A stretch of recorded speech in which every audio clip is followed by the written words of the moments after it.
رہے ہیں کہ غیر اللہ سے تو نہیں مانگ رہے، یہ لوگ تو اللہ سے بھی نہیں مانگتے ہیں۔ دیکھ لو نماز میں، نماز سلام پھر گیا، چپ کر کے ایسے اٹھ کے جوتا اٹھایا اور چلے گئے اور دعا ہی نہیں مانگی ہے۔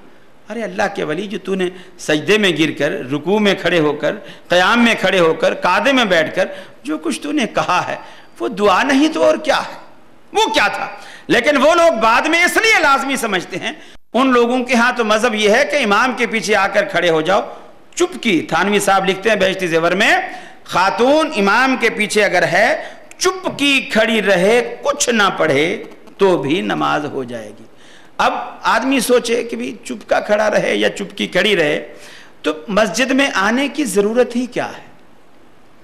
مسجد میں آنے کی ضرورت ہی کیا ہے؟ مولوی صاحب کی ہر بندہ وظیفہ باندھ دے، 500 روپیہ مہینہ میں دیا کروں گا، میری طرف سے تو نمازیں بھی پڑھے آنا، روزے بھی رکھے آنا، دعا بھی کرے آنا، مجھے گھر بیٹھے ثواب ملتا رہے گا۔ آخر اس کی کیا ضرورت ہے؟ یہ جو چیز ہے کہ ہم نے یہ جو کام کر لیا، اس میں کیا حرج ہے؟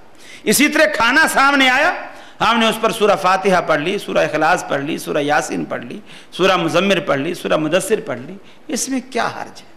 میں آپ سے عرض کروں، رسول اللہ صلی اللہ علیہ وسلم عید کا خطبہ دے رہے ہیں، قربانی کی عید ہے۔ آپ سے کہا گیا کہ اللہ کے رسول فلاں فلاں فلاں شخص نے عید کی نماز سے پہلے قربانی کر لی، فلاں فلاں شخص نے عید کی نماز سے پہلے قربانی کر لی ہے۔ آپ نے فرمایا انہیں کہو دوبارہ بکرا خریدیں اور دوبارہ قربانی کریں، اس لیے کہ میرا طریقہ عید کی نماز پڑھنے کے بعد قربانی کرنے کا ہے۔ اب میں آپ سے پوچھتا ہوں، وہ صحابی رسول ہیں جنہوں نے عید کی نماز سے پہلے قربانی کی ہے، وہ بھی صحابی رسول ہیں، اور جنہوں نے عید کے بعد قربانی